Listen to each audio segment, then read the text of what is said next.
Hardeman. So far we have been blessed to hear some young men who are still growing into preachers. And we've heard some who are already almost there. Tonight we're privileged to have Sam Quirk with us. Sam is a sophomore from Columbia, Tennessee. He's a product of the Horizons program.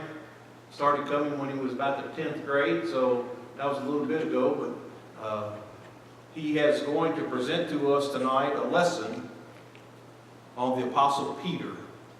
Sam, we'll turn it over to you whenever you get that thing all wired up.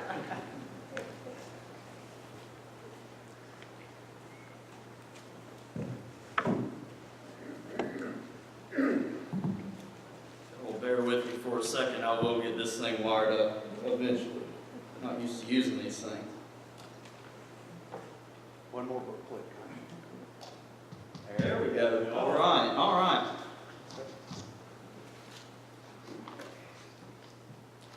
Well, good evening. I'm very glad to be out here with y'all this evening. I'm very blessed to be able to come out here. This is actually not my first time being at South Jackson. I came a couple weeks ago and listened to our brother Sam Boyd speak, who I share a name with. And usually when people refer to Sam, when it's me and him in the same room, they're usually talking to him. And I've kind of gotten used to that. But I'm very glad to be here with y'all tonight. It's an honor and a blessing. I really appreciate how welcoming the South Jackson Church of Christ is. I really was impressed by that 2 weeks ago when I came, and I've been impressed by it again tonight. And I'd just like to say thank you. Thank you for being that way. And keep up the good work. And also thank you for the opportunity to come out and speak. It means a whole lot. It means a whole lot for churches to give opportunities to guys like me who want to be preachers, who want to spread the Word of God. And I do thank y'all for that. Growing up, my parents instilled a lot of truths in me. A lot of great things that I still remember, a lot of great things that I still use, a lot of great things that I still practice. And one of those things that has been instilled in me is a love for the Andy Griffith Show. I am a big fan of the Andy Griffith Show. In fact, I've watched it all my life, and there are a lot of times that me and my parents sit and watch episodes and we kind of quote what's going to come next in the episode. I'm a big fan of that show. And like any other fan of the Andy Griffith Show, I have a deep love for the character of Deputy Barney Fife. Barney Fife is one of the most iconic characters in TV history, if you ask me. And he is a very lovable character and a very interesting character to look at. He's a kind of relatable character. If you look at him psychologically, you can actually come out with some interesting thoughts. One thing is that Barney Fife had a pride problem. In several episodes, he will not admit that he made the wrong decision. He will not admit when he was wrong. He would kind of try to cover up for things. And that's because he was prideful. When he would have success, he would be kind of prideful about it, and he'd stand there like this and kind of look off. And he'd be proud of himself. And obviously that's not always the best attitude to have. But the attitude that, the other attribute of Barney Fife that I want to use to illustrate tonight is that he was rash. Barney Fife was very rash. Have you ever known someone who was rash? Who would just jump into decisions, just make decisions without really thinking about it. They would just jump in and do it. In several episodes, I guess the greatest example of Barney doing that was when he would have some ego-crushing event. He'd just go ahead and turn in his badge and decide that it wasn't worth it anymore to be a deputy. Obviously, he never actually did stay that way for good, except for when he left the show. But anyway, Barney Fife was a rash character. Tonight we're going to be talking about a rash character in the Bible. But it's not a rash character as in a rash fictitious character. We're talking about a real person here. And we're talking about someone who really existed and someone that we can really take some examples from. Someone who would open his mouth sometimes and his foot would end up just going right in it. But he ended up doing a lot of great things for the Lord. He ended up doing a lot of great things for the Lord, even though he had his flaws. And that man is the Apostle Peter. So tonight I want us to look at some stories of Peter, and then conclude with a statement that is made about Peter in Acts. And I want us to learn from some of his downfalls, but also I want us to learn from the fact that with God, he overcame those things. So the first passage we're going to look at tonight, if you want to turn in your Bibles, is Luke chapter 9, starting in verse 28. Luke chapter 9, verse 28 is where we'll start, and we'll read this story.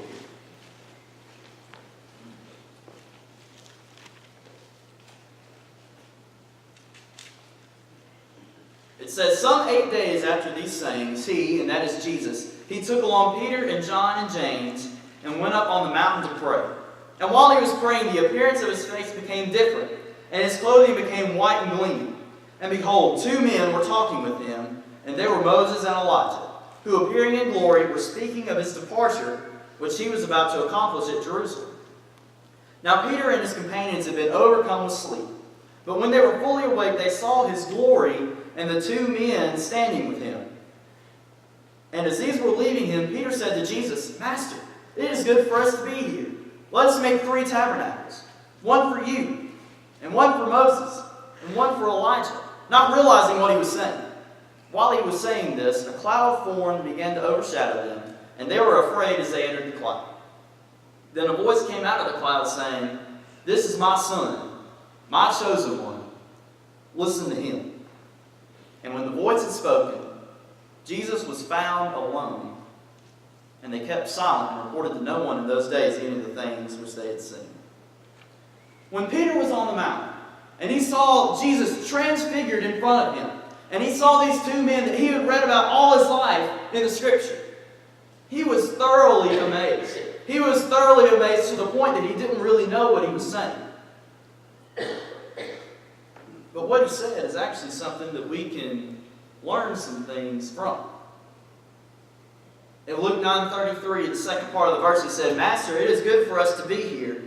Let us make 3 tabernacles, one for you, and one for Moses, and one for Elijah, not realizing what he was saying. But God's response to that, God the Father's response to that, speaking to him, is seen in the next verses. Starting in verse 34, it says, While he was saying this, a cloud formed and began to overshadow them, and they were afraid as they entered the cloud. Then a voice came out of the cloud saying, This is my Son, my chosen one. Listen to him. And when the voice had spoken, Jesus was found alone. And they kept silent and reported to no one in those days any of the things which they had seen. Brothers and sisters, let me ask you a question. Have we ever tried to build a tabernacle, figuratively speaking, for something other than God? Have we ever tried to build that kind of tabernacle? That's when we try to make something else that isn't God out to be equal or even higher than God on our priority list. But brothers and sisters, God doesn't want us to build a tabernacle for anything else. God doesn't want us to worship anything else. God doesn't want anything else to be on our priority list at the number 1 spot. And see, building a tabernacle isn't something it doesn't mean that you're necessarily putting something before God. Really and truly, if we've got something in our lives that is tied for first place with God, then we're building a tabernacle for it. It doesn't have to be ahead of him. It just has to be equal in importance in our minds. And Peter was trying to put something in that place. He suggested that tabernacles be built for Moses and Elijah. And while these men were great, they were great men, they were great servants of the Lord, they don't deserve to be put in God's place. So let me ask you, are we in our lives today trying to build a tabernacle for something other than God? When we should only want to serve Jesus, are we building tabernacles for other things? Are we building tabernacles for our relationships? Are we building tabernacles for our families? Are we building tabernacles for our jobs, for our education, for our recreation, for anything? Brothers and sisters, we shouldn't have these tabernacles in our lives. Our only religious allegiance is to God and not to anyone else. So today, let me ask you, what is your tabernacle? What is your tabernacle? Are you building something in your life up to something else that isn't God? Is something other than God the number one thing on your priority list? Is there something tied with God for number one on that list? Brothers and sisters, if that's the case, then we need to get rid of that tabernacle. So how do we get rid of it? Well, first, we need to recognize that there is a tabernacle there. If we keep denying that we have a problem with putting something in the place of God, then how are we ever going to tear that tabernacle down? Seriously, if I have a problem with putting something before God, if I have a problem with putting my education at Hardeman above God and getting a degree above God, if I have a problem with money before God, with putting people before God, but I tell myself that I don't have that problem, I'm not going to change them. As the old saying goes, the first step to solving a problem is recognizing that there is a problem. So first we need to make that recognition that we have a tabernacle. Secondly, and crucially, we need to listen to Jesus. God said to Peter in verse 35, He said, "This is my son, my chosen one. Listen to him." Compared to all the other things that are around us, compared to all those things that we're tempted to build a tabernacle to in our lives, the one thing, the one person that we really need to be listening to is Jesus Christ. And that means that we need to be obeying Him and not this other thing that has influence in our life. Our jobs should not be the primary influence that we obey. Neither should school. Neither should our families. Neither should recreation or money. Neither should sin. Those things are not worthy to be compared with Jesus, and much less be obeyed before Him. They are not worthy of comparison with Jesus. So the second thing that I want to talk about tonight, and we'll still kind of think about that first thing a little bit later, but the second thing I want to bring out tonight is in another passage. And that's Matthew chapter 16, starting verse 21. And in this passage we can learn another mistake that Peter made. But yet again, it's another mistake that God forgave him for, and it's another thing that we can learn from. And by doing so, we can learn that we overcome with God, just like Peter did. Matthew 16, verse 21. And this was right after Peter made the confession that Jesus was the Son of God. It says, "From that time, Jesus began to show His disciples that He must go to Jerusalem and suffer many things from the elders and chief priests and scribes, and be killed, and be raised up on the third day." Peter took him aside and began to rebuke him, saying, "God forbid it, Lord. This shall never happen to you." But he turned and said to Peter, "Get behind me, Satan. You are a stumbling block to me, for you are not setting your mind on God's interests, but man's." We would never expect Jesus to call one of His disciples Satan, would we? But he did here in this passage. Why was that? Why was it? See, Jesus did not want to have to take on the sins of the world when he got on the cross. He prayed in the garden that that cup be passed from him. And so therefore it was a temptation when Peter said to him, "You're not going to do this." And so therefore Jesus turned around and said, "Get behind me, Satan." And we can actually learn at least two things from this passage. We can learn other things, but these are the two that I want to bring out tonight. One is that just because we mean well when we say something doesn't mean that it was the right thing to say. Just because we mean well doesn't mean it was the right thing to say. And the other one is that we need to set our minds on God's interests instead of man's. So I want to talk about both of those, and I want to bring out that first one first. Just because we mean well when we say something doesn't mean that what we said was what should have been said. In this passage, Peter meant well. When Jesus said that he was going to have to go die, Peter thought of that as a very negative thing in his mind. And so, meaning well, he said, "God forbid it, Lord, this will never happen to you." But it wasn't the right thing to say. In fact, it was the wrong thing to say. You remember the story of Job.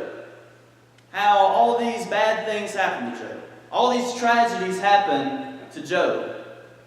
And he lost his health. And then his friends came to try to comfort him. And his friends sat there with him for a week and didn't say a thing. And I can imagine that when they did that they were a big comfort to him. But it was when they opened their mouth, that's when they started to be a pain to Job. Brothers and sisters, how often do we do the same thing? How often do we mean well and try to tell people why things are going on in their lives, or try to tell people what they ought to do, or say some other thing? How often do we mean well and say something to people, but instead of helping them, we hurt them? Brethren, we need to watch our mouths. We need to watch the things that we say. We need to be wise about the things that we say. Just because we mean well doesn't mean that what we say is going to be the wisest thing. How many of you in here have Facebook? A decent number. Some of you don't. That's okay. At Hardeman, we kind of live on Facebook, it seems like. It's kind of where a lot of messages are sent out to people. It's kind of just one of the primary forms of communication. And so I'm on Facebook a lot. I see a lot of different things because I'm friends with multiple different groups of people on Facebook. And so you'll see one thing over here and then something completely different over here. But have you ever seen someone on Facebook use it not for good, but for bad? See, just like any other form of communication, social media can be used for good and it can be used for bad. And I've seen people do both. Brothers and sisters, something I want to take away with this passage that we were just talking about is that in this social media age, not only do we need to watch what we say face to face to other people, but we need to do the same thing online. And we need to do the same thing using social media. Have you ever known someone who is a Facebook activist? Someone who takes to Facebook to discuss the things that they are big believers in. And I think that's a great thing to do. But in doing that, a lot of times, some folks do it in a hateful way. Do it in a really hateful way. And when we get on Facebook and stand up for Jesus in a hateful way, or any other social media platform, it can give Christians a bad name. It can give Christians a bad name when someone does that to stand up for their beliefs in God. getting on the internet hatefully. And don't get me wrong, we need to stand up for our beliefs. But we need to do so in a way that is loving. And we need to do so in a way that those who hear us will know that we love them. Ephesians chapter 4, verse 15 says, "But speaking the truth in love, we are to grow up in all aspects into Him who is the head, even Christ." Brothers and sisters, speaking the truth in love isn't just speaking the truth hatefully and then claiming that we love the people we're talking to. Speaking the truth in love is speaking the truth in a way that those who hear us understand that we love them. That needs to be included in what we're communicating to them. Colossians 4:6 says, "Let your speech always be with grace, as though seasoned with salt, so that you will know how you should respond to each person." We are commanded here in Colossians for our speech to be seasoned with salt. Notice he said salt. He didn't say pepper. He didn't say hot sauce. But some people speak like their speech is seasoned with pepper or hot sauce. It's fiery. It's hateful sometimes. And there are times that we need to be stern with the people around us, but it always has to be seasoned with salt and in love. Don't fall into the trap of being a well-meaning jerk for the cause of Christ.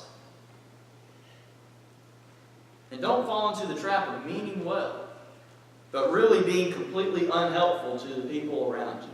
Don't be like Peter, who was meaning well, but he ended up tempting Jesus. Don't fall into that trap. The other thing that we can learn from this passage tonight is where our minds should be set. In verse 23, it says, "But he turned and said to Peter, 'Get behind me, Satan. You are a stumbling block to me, for you are not setting your mind on God's interests, but man's.'" Brothers and sisters, let me ask you a question.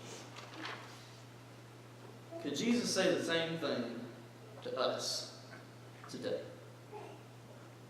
Could he say to us, "You aren't setting your mind on God's interests, you're setting your mind on man's interests"? Where are our minds? Some of us, our minds may be on supporting a family. And that's a great thing to be thinking about. But if that's the main thing that our minds are set on, does that mean that everything we do revolves around that? If our minds are set on supporting a family in that way, then we need to have a little bit of an adjustment. Same thing goes with if our minds are set on getting an education. At Hardeman, I'm always around people who are studying really hard for their classes. And their minds are set on education, but are their minds totally set on education? See, if our minds are mainly on that thing, and that's what all of our thoughts revolve around, then maybe we need to adjust things just a little bit. Some of our minds may be set on recreation. Everything that we do may revolve around the fact that we just want to have fun. And some people have that mind. But brothers and sisters, there's a better way to all three of those situations. There's a better way to all three of those situations. We need to set our minds on things above. Colossians 3:1-3 says, "Therefore, if you've been raised up with Christ, keep seeking the things above where Christ is, seated at the right hand of God. Set your mind on the things above, not on the things which are on the earth. For you have died, and your life is hidden with Christ in God." Set your mind on the things above, not on things of the world. And brothers and sisters, the comfort we can find in that is when we have our minds set on those things, we'll still have things like supporting a family and getting an education and having fun in our minds. Those things will still be there, but they won't be what our minds are revolving around. We'll still take care of our families because we're commanded to do that if we have a family. God has commanded us to do that. We'll still care about getting an education because that's an important thing to do. And we'll still be able to have fun. But see, we'll have the right attitude toward all those things. We need to have our minds on things that are above, and not on things of this world. This really goes well with what we talked about earlier with the tabernacle, because I said we'd kind of return and think about that just a little bit. Our minds ought to be set on the one that should be our number one priority, God, and on things above where He is. And when we do that, we'll still care about those other things. Our lives are better when they're set above. Our lives are much better when our minds are set above. We become watchers, watching for Jesus, awaiting His return. In 1 John chapter 3, verses 2 through 3, it says, "Beloved, now we are children of God. And it has not appeared as yet what we will be. We know that when He appears, we will be like Him, because we will see Him just as He is. And everyone who has this hope fixed on Him purifies himself just as He is pure."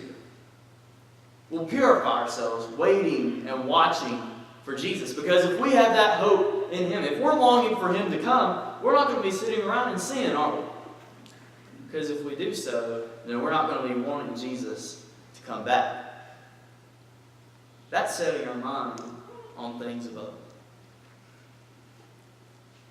Similarly, our life will be lived with the goal of heaven in mind. This puts things of earth in perspective. When we have that goal of heaven in mind, everything else will be in perspective, because we'll realize how insignificant the happenings that happen here are in comparison to eternity. That's setting our minds above. Reading our Bibles and praying, having that daily communication with our Father God, that's setting our mind on things above. Kindness, love, and service, those things are setting our mind on things above. That's setting our minds on God's interests. But today, let me ask you, where is your mind? Where is your mind at? See, Peter made some mistakes in his lifetime. But God worked in every single one of those situations. And God has worked in those situations. One way that He has done that is by giving us lessons that we can learn from Him. But also God worked in Peter, and thereby Peter overcame those situations. But not before making another really big mistake. If you would turn with me to Mark chapter 14, starting in verse 66. Mark chapter 14, starting in verse 66. This is after Jesus has been betrayed. And He is about to be on trial before the high priest. Mark 14, 66. As Peter was below in the courtyard, one of the servant girls of the high priest came, but seeing Peter warming himself, she looked at him and said, "You also were with Jesus the Nazarene." But he denied it, saying, "I neither know nor understand what you are talking about." And he went out onto the porch. The servant girl saw him and began once more to say to the bystanders, "This is one of them." But again he denied it. And after a little while the bystanders were again saying to Peter, "Surely you are one of them, for you are a Galilean too." But he began to curse and swear, "I do not know this man you were talking about." Immediately a rooster crowed a second time. And Peter remembered how Jesus had made the remark to him, "Before a rooster crows twice, you will deny me 3 times." And he began to weep. What if every time we denied Jesus, a rooster crowed in the background? What if every time we denied Jesus, there was that sign that it had happened?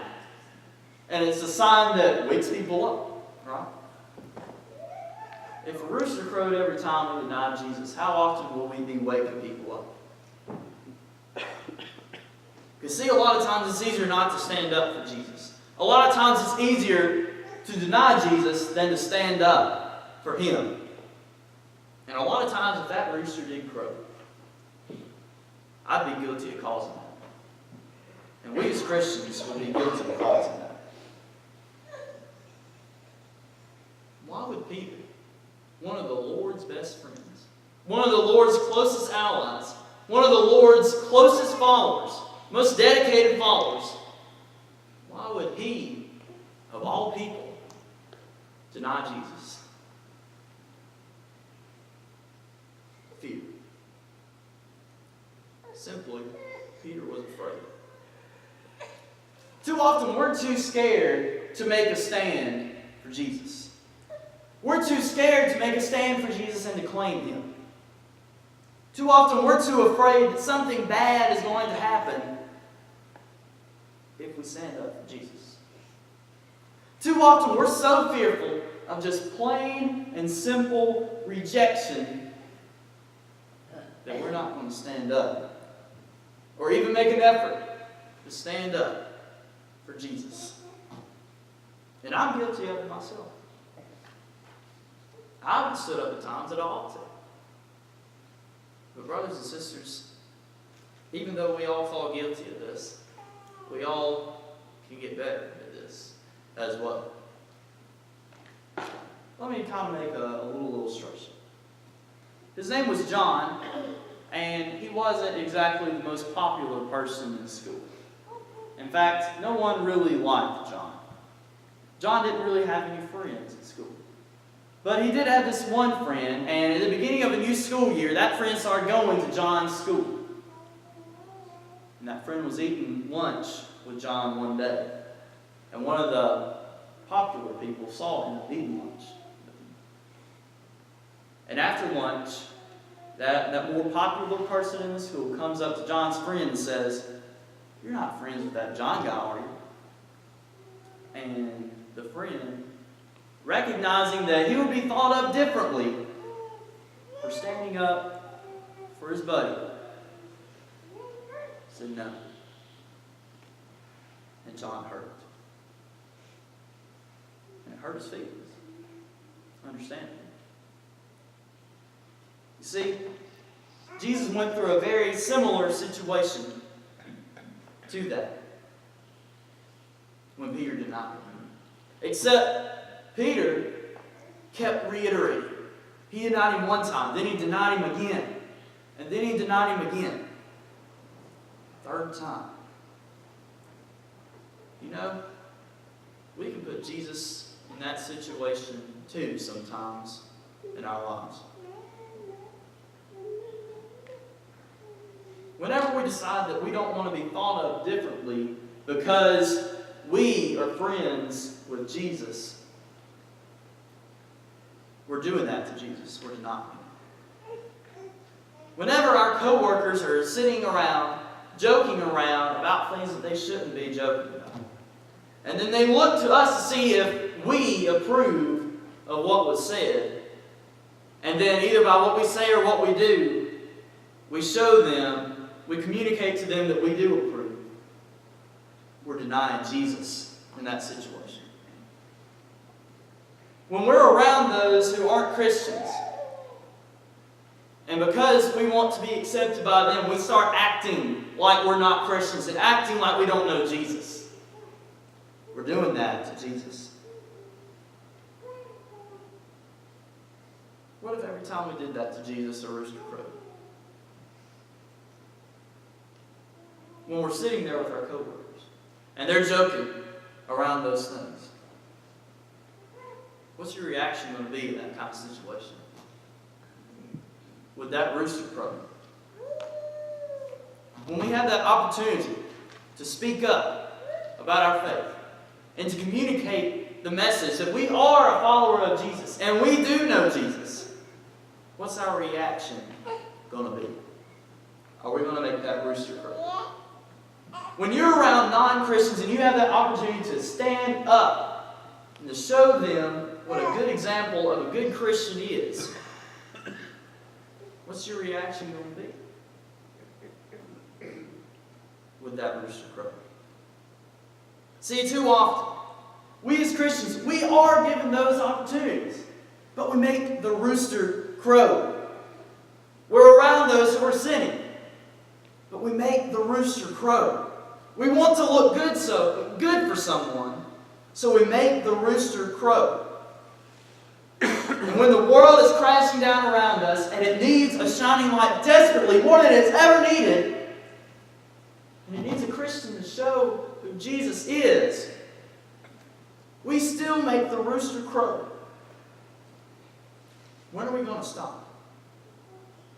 When are we going to stand up and say, yes, I know Jesus Christ, and He is my Lord?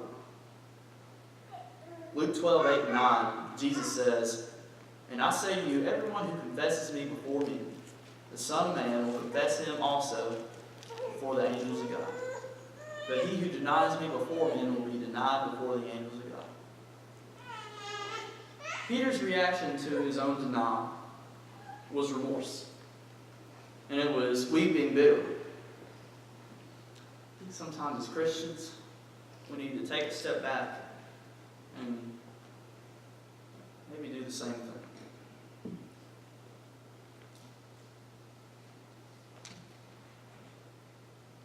But Peter overcame those situations. Peter didn't stay in the sinful state that he was when he made those mistakes. God forgave him. And if you are sitting here tonight and think that you are too bad for God, know that you're not. Know that you are not too bad for Him, because He will forgive you. And another story of Peter that is a really good one, and we would go into it if we had time tonight. But when he walks on the water with Jesus, and he comes towards Jesus, and he sees the winds and the waves around him crashing around, and he gets scared, and he loses faith, and he starts to sink. He looks at Jesus and reaches out his hand and says, "Lord, save me." Do we do the same thing? Do we do the same thing when we are in that situation? Our last verse tonight is Acts chapter 4:13. And this is a really good verse to read. And it's good to think about that this happened after all of those situations where Peter made those mistakes that we talked about tonight. It happened after every single one of those. And it was true after every single one of those. And the same kind of thing can be true for each one of us after our mistakes as well. Acts 4:13. This is talking about those who were persecutors of Peter and John. It says, "Now as they observed the confidence of Peter and John, and understood that they were uneducated and untrained men, they were amazed and began to recognize that they had been with Jesus." Brothers and sisters, do people recognize the same thing about us? Because even though Peter had been in all that sin and made those mistakes, God saved him. God forgave him. God helped him overcome. And he was known for later as having been with Jesus. Thank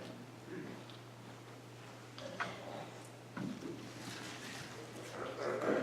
Thank you, Sam, for a great lesson. Some very interesting points. These things that some of us that are a little older have been around for a while. You brought out some things in my mind anyway that I had not thought of it that way. Amen. Very challenging lesson from you tonight. And brethren, I'll say this as I do all the time. With young men like Sam Quirk, the church has a bright future. And we appreciate that very much. Appreciate all your friends coming with you tonight, support you. That's always a good thing. Remember, it was Friday night. Our meeting starts 7 o'clock on Friday night with Mel Futrell. Also for the men, don't forget the devotional. And I forgot to tell Jeff that Daryl is home with a sinus infection, and Valerie was having some, I think, some balance issues, and she was just very tired. She has vertigo, so they're home tonight. So continue to remember them in your prayers. and we can be dismissed.